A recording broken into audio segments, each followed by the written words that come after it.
information. So let's recap up till now what Bhagwan has said. Desire, anger, one component, is the enemy, and it obstructs our spiritual growth. Desire is born out of rajas. Resides first as rag and dvesh where? In the senses. As desire in the mind and the intellect. It obstructs knowledge and wisdom. Therefore, it must be destroyed. So logical, very logical. It must be destroyed.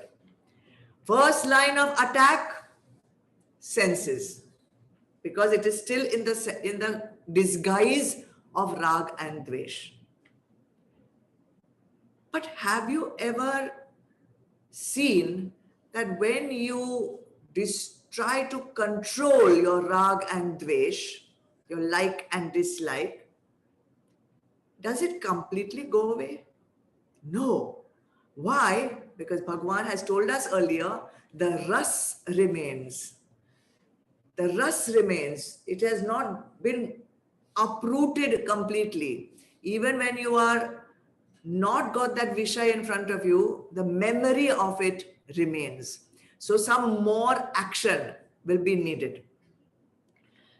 And that action is what Bhagwan is going to tell us in the next shlok, which will actually conclude chapter 3. Let's read it. Evam buddhe param buddhva. Evam buddhe param buddhva. Samstabhyatmanamatmana. Samstabhyatmanamatmana. Jahi shatrum mahabaho. Jahi shatrum mahabaho. Kamarupam durasadam. Kamarupam durasadam. All together. Evam buddhe param buddhva. Samstabhyatmanamatmana. Jahi shatrum mahabaho. Kamarupam durasadam. Thus, Arjun, knowing the self, which is higher than the intellect. So you see why he told us that priority, because he had to make you understand that Atma is higher than the intellect. And subduing the mind by reason, kill this enemy in the form of desire that is hard to overcome. Okay, simple. We will finish it in a few minutes. Evam, thus.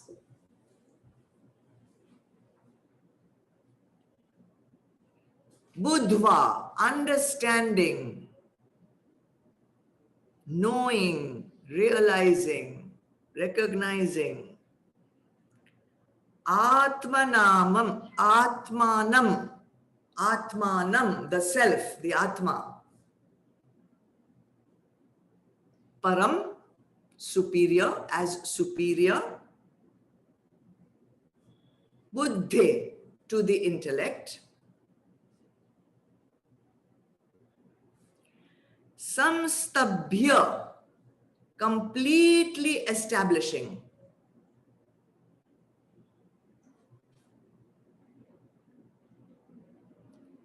Atmana, completely establishing what? The mind in the self.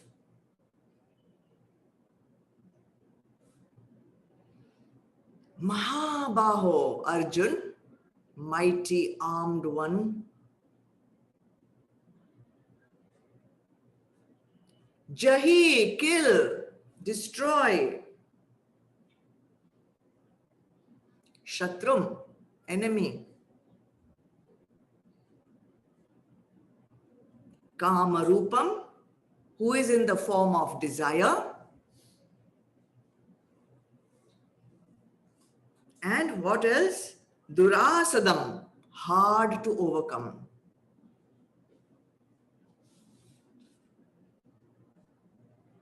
So now, in the earlier shloka, Bhagwan gave us the hierarchy of all the different components, faculty, mind, buddhi, atma, everything, based on level of subtlety and pervasiveness. And now, master plan being revealed. You know, our Sanatan Dharma just doesn't tell us do this, do that. It also tell you how to do, how to do. And this is Bhagwan giving us the how. The senses are the first to perceive the Vishay. Point number one, right? Just see the storyline. The senses perceive the Vishay. When the senses perceive the Vishay, what happens? The senses actually run out into the outside world and envelop the Vishay. They run towards the Vishay and they just basically capture it and take it inside you. When the Indriyas, the senses, are running out, the mind is also running along with the senses. Feelings, emotions, remember? Second battalion. And third battalion, untrained intellect. The untrained intellect is also quick to justify the action. So senses have gone, mind is also gone, and intellect is also got into the act and justified the running and running also along with them. Now, all the faculties are engaged in the outer world. Yes or no? Everything has run out. So we say it has become Bahir Mukhi. Bahir, outside, Mukhi, facing the outside. Where is your Atma? Inside. We have to be facing the Atma. We have to go inwards. But what is happening with the desire? Everything is going out. You see, sometimes on the road, some people are fighting or some accident is there. One person will stop to see. After that, 10 people. After that, 100 people. Then all the cars are stopping to see. Everything, one person goes, everyone goes. This is exactly what is happening. Senses go, mind goes, intellect goes. Now you are fully engrossed and engaged in the outer world. Now what do we have to do? We want to go inside. Now we have to reverse the action. We have to reverse the action instead of allowing, because the untrained intellect, we are allowing everything to go out. Now we have to train ourselves to reverse the action. Okay? And it's a 4-step process. Okay? Bhagwan is giving it so beautifully. Of course, if you could control it at the level of senses, at raga and dvesh, good for you. But because the ras remains, we might need to put in this 4-step process. Strategy. First part of the strategy, start training the intellect. Without training the intellect, how can it give the right input? So this intellect, buddhi, has 2 functions. One function is that it judges things in the outside world. For that, it needs absolutely no training. Automatically, we judge things around us. Vishayas, objects, people, situations. The second function of a trained buddhi is to understand the difference between sat and asat. Shreya, Preya. Real, unreal. Instead of using the buddhi wrongly to judge vishayas in the outside world, start training the buddhi to differentiate between temporary and permanent. Sat, Asat. How to train? Exactly what you're doing right now. Shravanam, Satsang, Swadhyay. Study, understand, hear. And it takes time to bring this intellect to change from thinking I am the body to I am Atma. So it will take time. And then once you understand this difference, at least intellectually, at least theoretically, try to keep the intellect firmly established in the knowledge of Sat and Asat. That is only the first step. So Gyan Yoga comes in here. But for Gyan Yoga to happen, you have to have gone through Karma Yoga for clearing the mind, clearing all the impurities, the mal. You have to go through Bhakti Yoga, because without Bhakti Yoga, how will you know where to go? You won't have that knowledge. So all this, we say Karma Yoga, Bhakti Yoga, Gyan Yoga. So all this preparation goes into training the buddhi. Now, when the senses get attracted to the Vishay, let's say there is a Vishay. I'm getting attracted to this Vishay.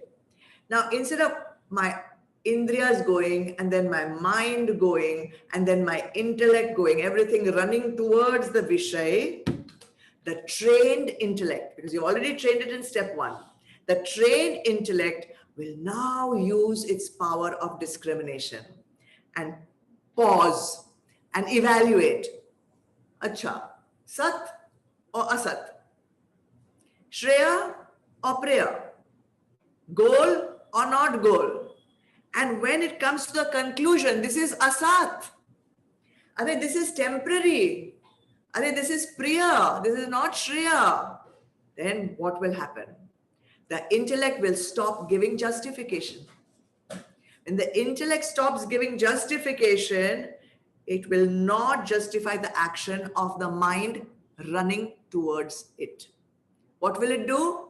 It will pull the reins tight. It will give a caution. So third point, giving caution, pulling the rein, pulling the mind in. Instead of justifying, it's pulling in. So it's reversing the action. In other words, the mind will now be pulled backward by the intellect. Earlier, the sense was pulling the mind out. Now the intellect is pulling the mind in. And wherever the mind gets pulled, Indriyas will have to follow, because Indriyas are attached to mind. Sense organs will not get any energy. Remember reinforcement? Feeling, emotion will not get reinforcement, will not get any justification. So they will also have no option but to go inwards. So everything that was going Bahir Mukhi is now coming Antarmukhi. The charioteer has pulled the reins. The reins have become tight. With that, the mind has gone inside. And along with that, the sense organs are also going in. What will they do in? They will establish themselves in Atma. And when they establish themselves in Atma, and they will contemplate with Manan and Nididhyasan, what will happen? They will get a Paroksh Anubhuti. Now, this doesn't happen automatically just because you heard it today. It will take time. Okay, it will take time. It will take training. Why? Now, this is a very sad reason why it takes time. You know what the sad reason is? My Guruji always says this. He says, unfortunately, for us, Vishais are more important than Paramatma. Because Vishais are more attractive to us than Paramatma. Paramatma has not yet been given the priority.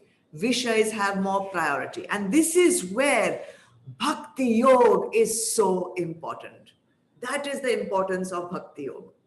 When Bhakti becomes an integral part of our sadhana, then Paramatma will start becoming more attractive to us than Vishayas. And then we will be happy, content, just being with that inner bhav. We will be santusht. And when we are santusht, how will desires come up? And if desires don't come up, this entire vicious circle comes to a screeching halt. And this is exactly where Bhagwan left us also in chapter 2. In chapter 2's last shloka, Bhagwan says the same thing. He is actually 2 shlokas. He who has given up all desires and moves free from attachment, egoism, and thirst for enjoyment attains peace. Attains peace. Arjun, such is the state of the God-realized soul, Sthita Prajna. Having reached this state, he overcomes delusion. And established in this state, even at the last moment, means the last moment before death, he attains Brahmic bliss. Guarantee. It's a guarantee. He's told it to us concluding the 2nd chapter. He's telling it to us again concluding the 3rd chapter. I don't know how many more times Bhagwan will have to tell us the same thing till we can overcome our magnetic pull of the Vishayas and be santusht, completely in joy. You know, we want Vishayas to enjoy.